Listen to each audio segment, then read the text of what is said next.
Let's look at another example of a custom smart field, in this case a calculated text field.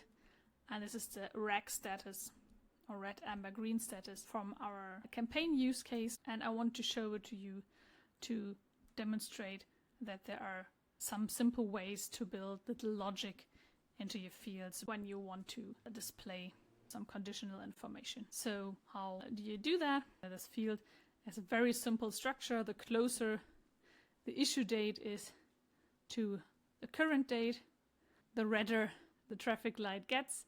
So if it's more than 14 days away, it's green.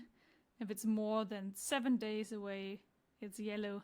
But if it's closer than a week, then the traffic light shows red, because then we really need to get going.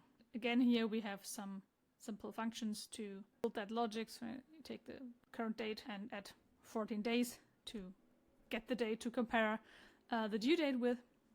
But the most interesting thing here is this little question mark colon combination, which is your way to build little if then else combinations into your fields. This is the question that's asked: is 14 days in the future still closer than the due date, or the other way around, is the due date more than 14 days away from right now? Then do the first thing after the question mark, and if it's not, then do the thing behind the colon, which is then another question, basically build the same, whether the due date is more than 7 days in the future.